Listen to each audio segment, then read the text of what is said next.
You're the God of this city. You're the King of these people. You're the Lord of this nation. You are. You're the light in this darkness. You're the hope to the hopeless. You're the peace to the restless. You are. Greater things are yet to come, and greater things are still to be done in this city.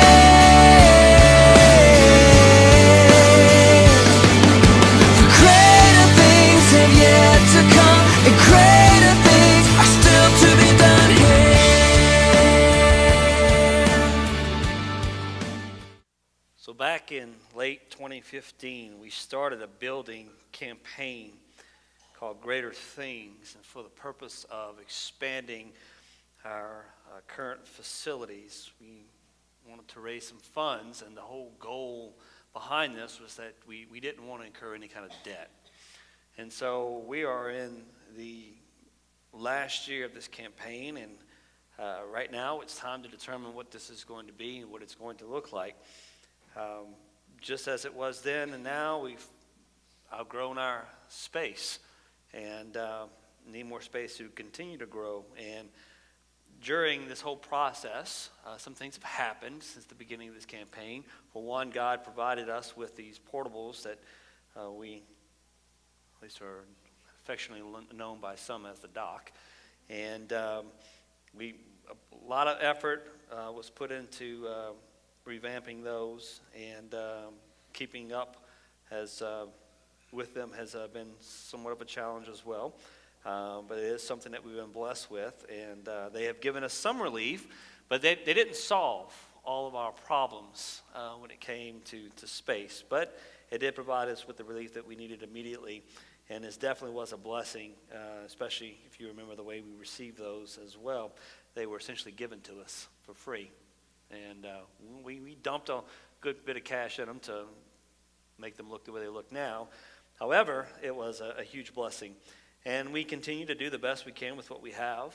And this morning what I want to do is I want to show you the direction we believe we are headed. Now, before we show you anything, I have a couple of disclaimers that I want to make here.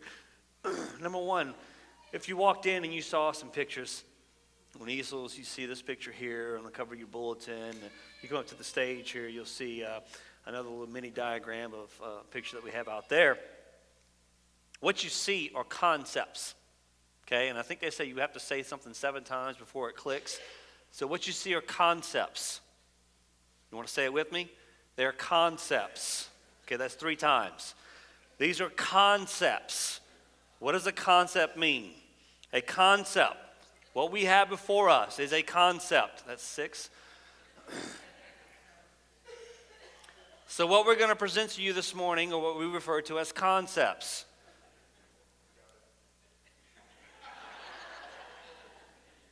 So what I want to show you today is called a concept.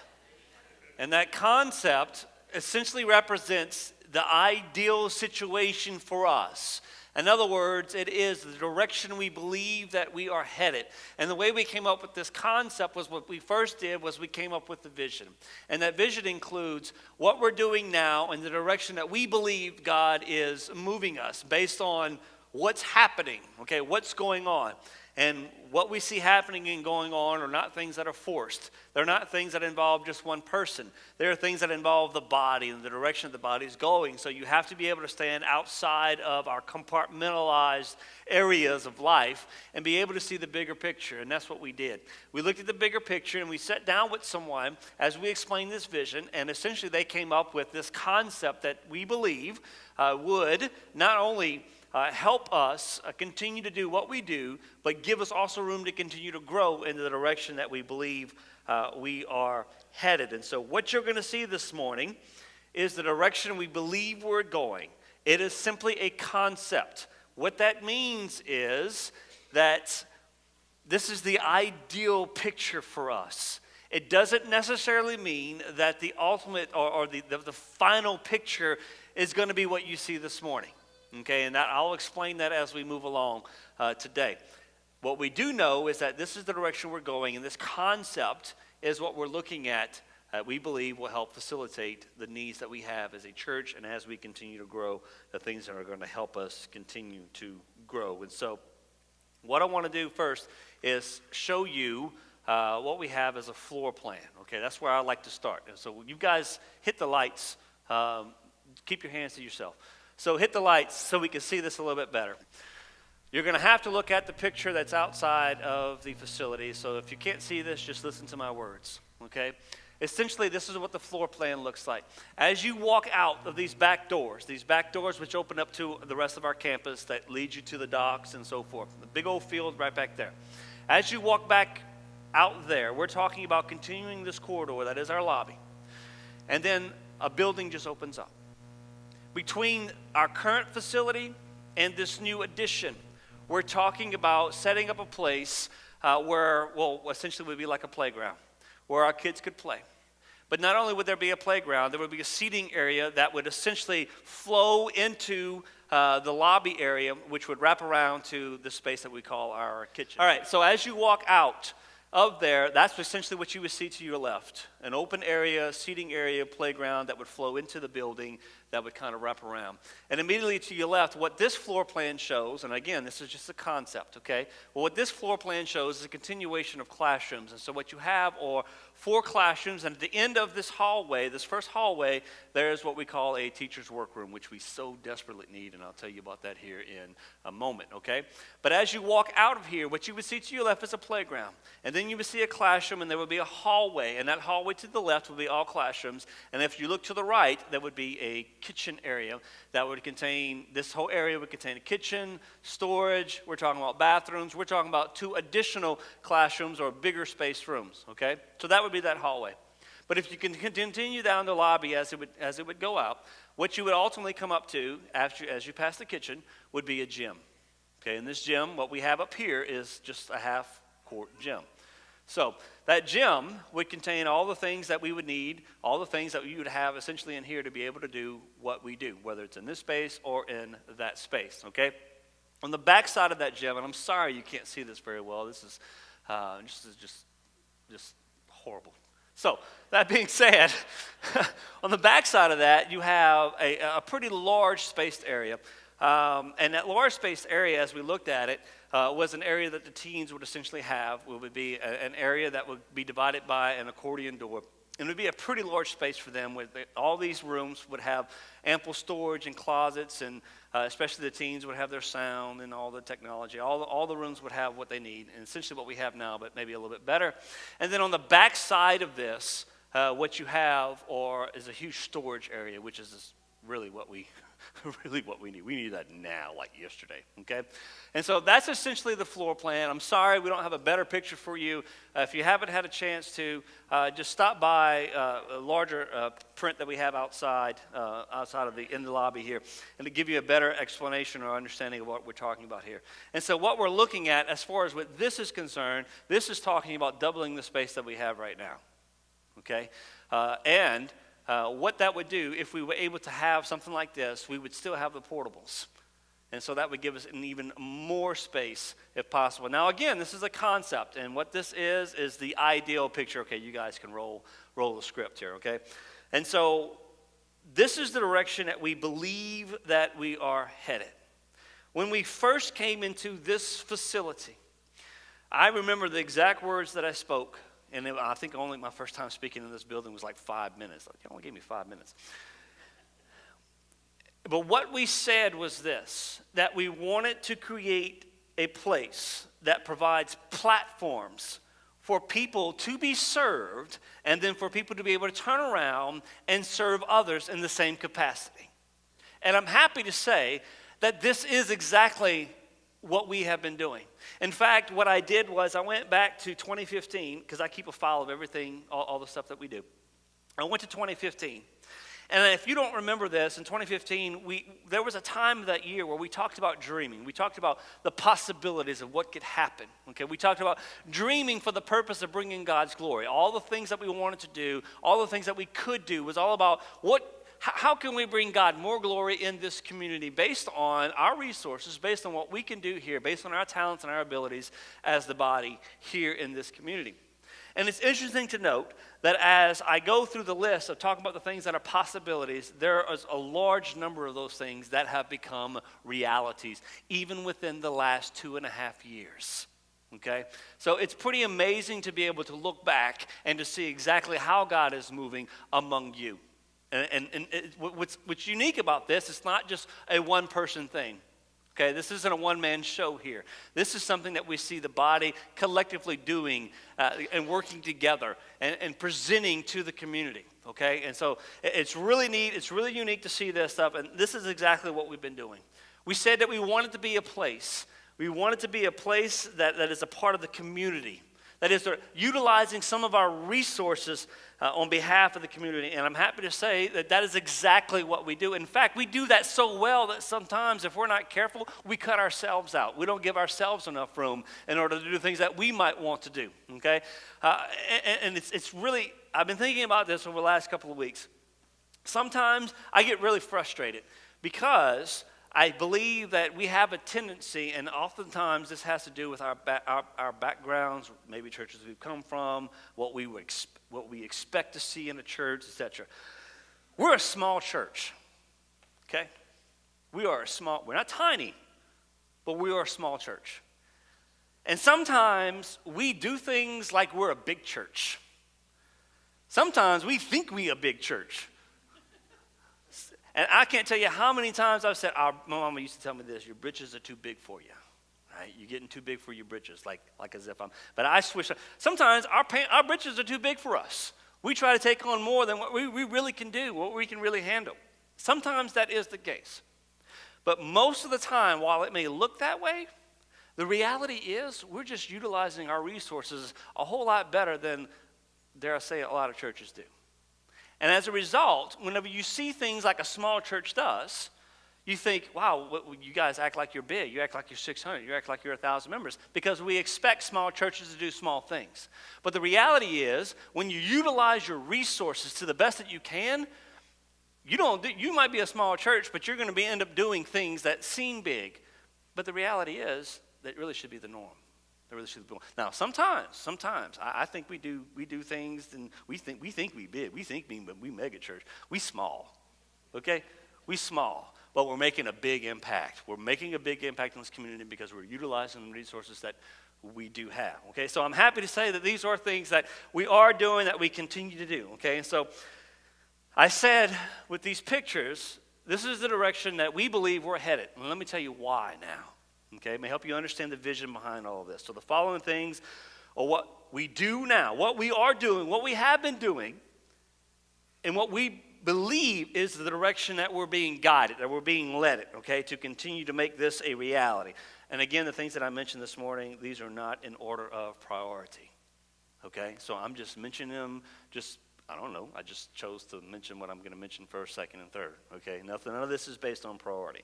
But the first thing that we want to talk about is our children's ministry. So we're going to talk about things that we are doing now, and we're going to talk about the possibilities of the things that we're going to be able to do as we expand our current facilities, okay? So currently we have 6 Bible classes with various ages and grades that are combined. I want you to think about the age levels, and we only have 6. We're utilizing our resources as best we can, and all we can do is split up these groups into 6 classes. With an expansion, we can do things like this. Instead of having the 0 to 18 months together, we can have the 0 to 12 months together. And we can have an additional class with the 18 to 24 months. Having more age-appropriate classrooms, age-appropriate environments. Now, you might not think that's a big deal.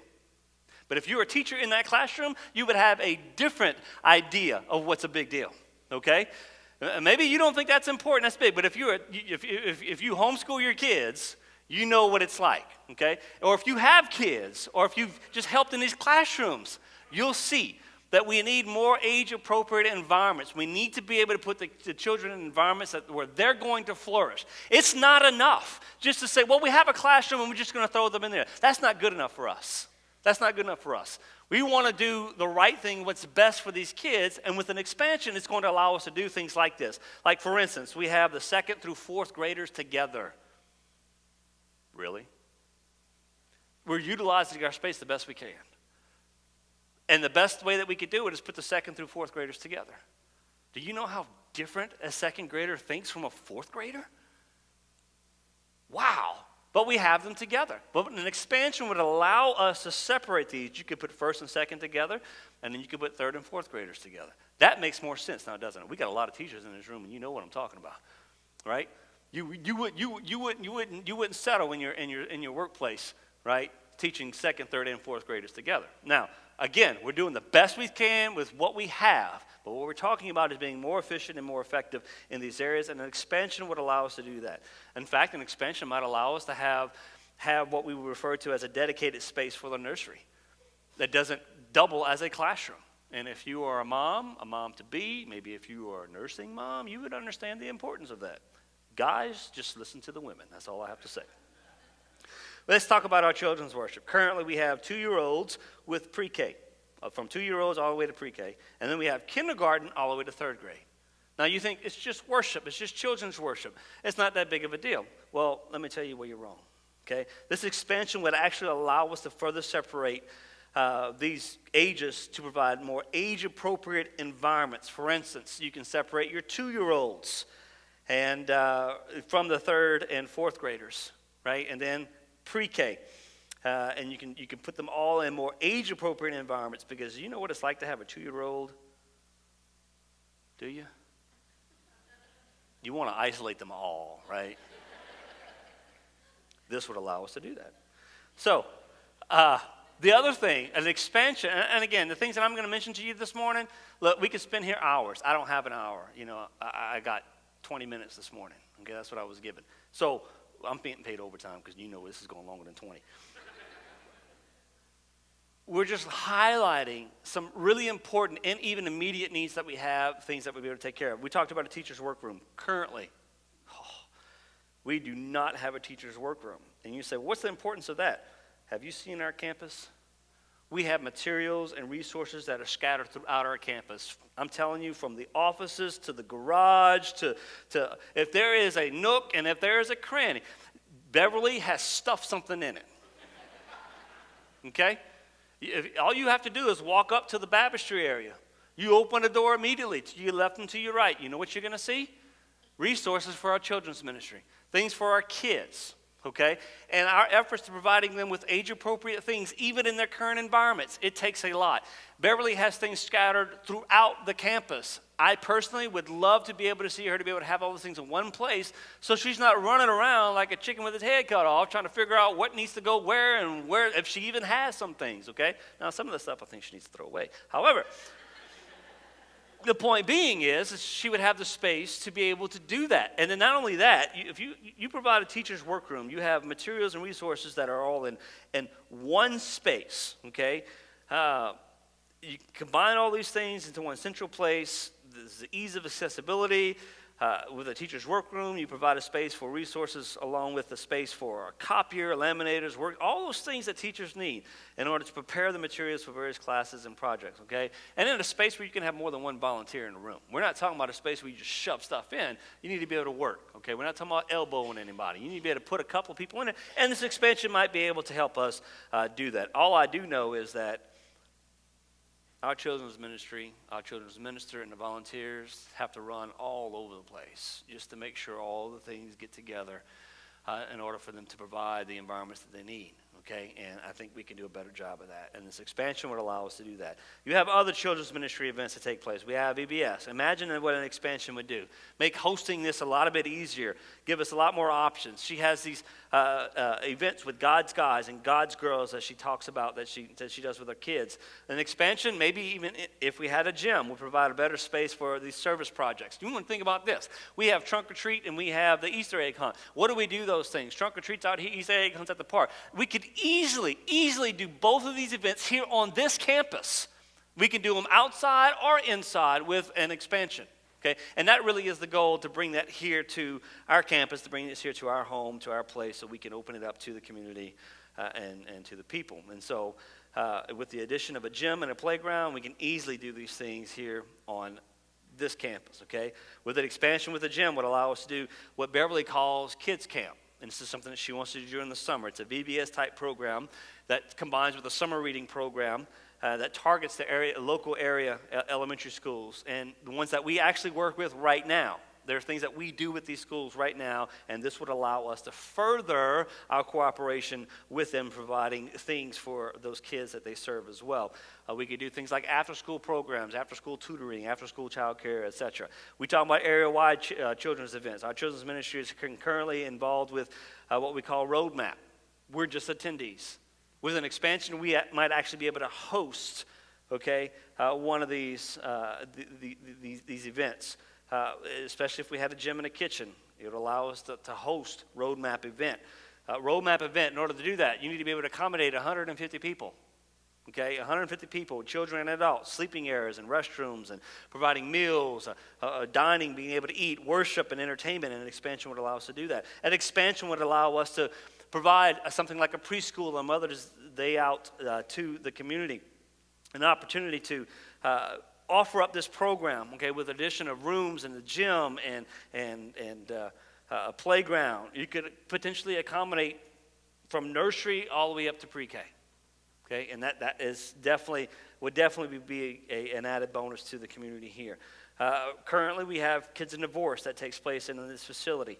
But the expansion would give us a better space in order to accommodate the things that take place. Like, say, for instance, we could make meals instead of always buying meals, right? Would it be nice to get a home-cooked meal for once? With the additional rooms in the gym and the playground areas, who knows what could happen, What sorts of counseling, what sorts of not counseling, but support that we could provide to those people who we serve during Kids in Divorce, and being able, just simply being able to have a place to store the resources that are used during Kids in Divorce. They go from the office all the way here, and every week these things are being put together. How nice would it be to be able to already have them in our facility and have them ready to use just with a few minutes of gathering things together, That's what an expansion might look like for us. We can continue on, lots of other things that we could talk about with things that our children's ministry does, things that ministries that Beverly leads here, but time will not allow me to continue. Let's talk about our teens, Let's talk about our teens. Currently, the teens have Sunday Bible classes. They split the middle school from the high school. And on Wednesday, these actually are combined. Now, with the addition of a gym or larger spaces, larger rooms, would make this night a lot more effective for Nolan and the things that he wants to accomplish with our kids. Nolan does something called TLC. It's a summer combined lunch hangout. Now, with an addition of a kitchen and a gym, that would definitely better accommodate those spaces. Now, I want to tell you, he's very grateful for the spaces that we do have, and he does his best to utilize them, but how much more could we do? Nolan has talked about doing lock-ins. We've have done 2 here, but with limited capabilities and accommodations, it really hasn't been something that has continued on, With the expansion, addition of facilities, we'd be able to improve that experience greatly. We do things like banquets. You have the Sweetheart Banquet. You have Senior Night, Family Night, Super Bowl Party. These are all things that he wants to be able to do. While they all currently function within our current facility, the addition of a kitchen and a gym would greatly accommodate these events, and the additional space wouldn't necessarily, and this is the key, it wouldn't interfere with other things that are happening right now. You could have multiple events that are going on, and we do. Sometimes it's hard. It's hard to figure out the spaces and what's needed. With the addition of this expansion, it would make that a whole lot easier, especially for us who try to make sure that there is no overlapping or interference, One of the things that Nolan wants to do is what he calls family night, a time where the families and the parents and their kids get to interact with one another, and I would suggest that it's something that is greatly needed. Talk about local missions with the teens. They have done mission work with our calling. They help sort out food. They stayed with members. They made care packages and lunches for homeless people, went out the next day and went on the streets.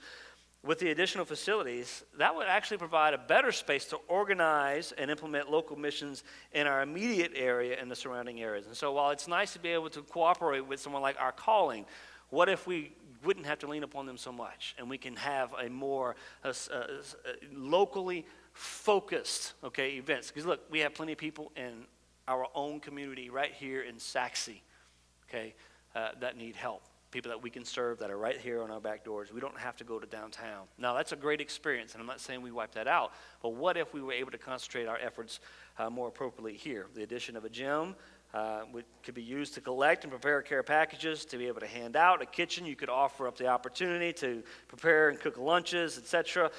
Nolan's a big sports guy. I wonder if he can play any sports, but he's a big sports guy. And, he thinks about this gym and how it would offer opportunities to bring together both teens and adults for various sporting events. We have a lot of people here who like to play sports. Nolan was involved in a basketball night at Buckingham Road. He thought, how neat would it be to be able to have that here? You could offer up an open gym on Wednesday nights that leads into worship for the teens and even for other people.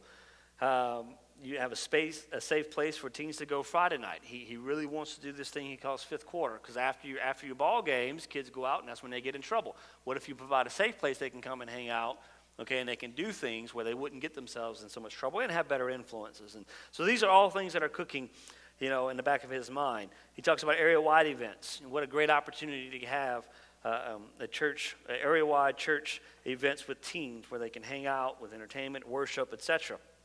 Nolan's really big in the schools. He's really big in cooperating with other churches and so forth, and being able to provide a space to do that. Well, that means a lot. That means a lot to him. It means a lot to us, okay? And it'll mean whole lot to the community. Let's talk a little bit about some different groups that actually utilize our facility. We host a lot of groups, and I'm going to talk about 2 or 3 here, okay? And this is not the end of the list, but we do host a lot of groups here. And, if you think that this building stays empty, and you think that this building was a failure, you need to come and check it out during the week, because I'm telling you, some weeks it is hectic and it is crazy to figure out the placement, the setup, the tear down, and so forth. How awesome would it be to have a facility where we wouldn't have to always tear down just because we wanted to eat a meal together, okay? Now imagine trying to open up your facility to the community and allowing various groups to host what they do. We do that. And we do that at no cost. This is called extreme generosity, okay? Extreme generosity. Now, some people think that we're stupid because look at the money you could be making. Or at least cover the electric, that's why we do an offering. This is one of the biggest resources that we have at our disposal is this building. We take care of it. We do the best we can with what we've got. But we're not going to sit here and we don't charge people to utilize our facility. If we can get behind them as a supporting act so they can accomplish what they do, we'll make a larger impact than if somebody's signing a document with a down payment and has to pay and then has to wonder whether or not they're going to have to pay more because some damage was done, okay? What we do is open up our facilities with an understanding of people that if something happens, they'll take care of it. But at the end of the day, we're not going to charge people to utilize this facility. We're not a business here. We're not a business. We're here for the community. And when you say you're here for the community, you have to define that. And this is the way that we're here for the community. We open up our doors and give them a space to do what they do so they can do what they do and they can do it effectively, okay? We get behind them to do that. And so we do that with a lot. Let me give you a few of them here that we actually host. Obviously, we have the Boys Scouts and the Cub Scouts. We currently provide them with meeting facilities with minimal storage. It would be awesome to be able to provide them with a little bit more storage, maybe some dedicated space where they can have, Boy Scouts, Cub Scouts, they have all their literature, they have their flags, they have all that stuff. There's a lot of setup and tear down. With every group, there's a lot of setup and tear down. I'm just saying, how awesome would it be to provide them with a space where there wouldn't be so much tear down and setup, okay? Where they knew that, wow, this is my space right here. Like this is dedicated to us. Now, that may be a shared space still. But how awesome would it be to be able to do that for them? Just have a space where they can say, they can feel like they own it, okay? And I got to tell you that. I know how appreciative they are for what we do for them. We actually host a homeschool co-op here in this building all day Thursday. So if you want to use the facility on Thursday, it ain't happening because it's sold up. And then when Grief Share starts, it's just going to be co-op and Grief Share. In fact, when Grief Share starts, here's one of the dilemmas that we had to deal with. While it's Grief Share, you may have a small group. You have other spaces where other people can utilize those spaces. Well, we had to say no because Grief Share is so important. There needs to be privacy. There needs to be intimacy. There needs to be quiet. And we don't want things overlapping or running to each other. And so the nature of the ministry, that's the nature of the beast. And so after co-op is done, Grief Share, they have the run of the facility. And that's how it has to be. Those are some of the decisions that we have to make here, okay? Because we want to do what's best for the people who are utilizing the facility, who are coming here to be ministered to, to be served to, okay? And so obviously we do this the homeschool. We currently provide them with meeting spaces for the entire day. We give them minimal storage. And man, I'm telling you what, when you know what it's like whenever you have people over at your house, you give people, you borrow things, you have people using your stuff. And maybe you have the question in the back of your mind, are you going to get it back? Right? Are they going to break it? Are you going to fix something? Are they going to clean up after themselves? I'm telling you, this homeschool co-op, they are phenomenal. They will leave the building better off than they found it. Okay, that's how great they are. We never question, we never are concerned whether or not they're going to clean up after themselves. And they are definitely grateful for what we provide for them, and they demonstrate that and they show that as well. But with this expansion, we can provide them with more dedicated storage for their supplies. If we had a kitchen, imagine, what they can do with that. Additional spaces and specific rooms that they use with a gym and a playground. It would greatly enhance their capabilities during the semester sessions.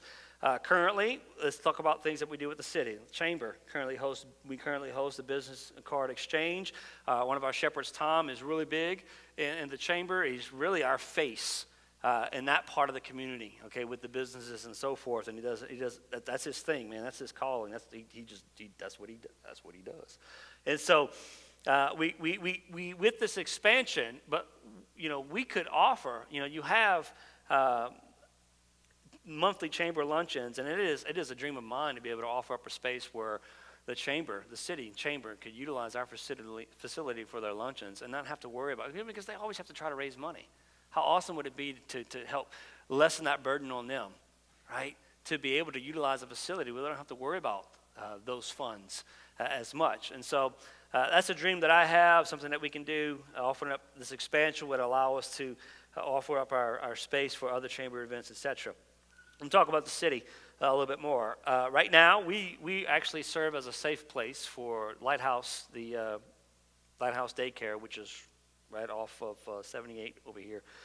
And so in other words, if there's a disaster, if there's something that happens and parents need to pick up their kids, this is where they come. Literally, we go the back street right here, and this is where the parents know to pick up their kids. City has used, continues to use our facility for various employee functions. We could offer up an even greater space for their banquets and events. Now we do fine. But you come over here and you tear down and you set up and you make sure the chairs are all done. You provide, that's a lot of work. It is a lot of work. We're willing to do it. Okay, we're willing to do it because that's what it means to be here for the community. That's what it means.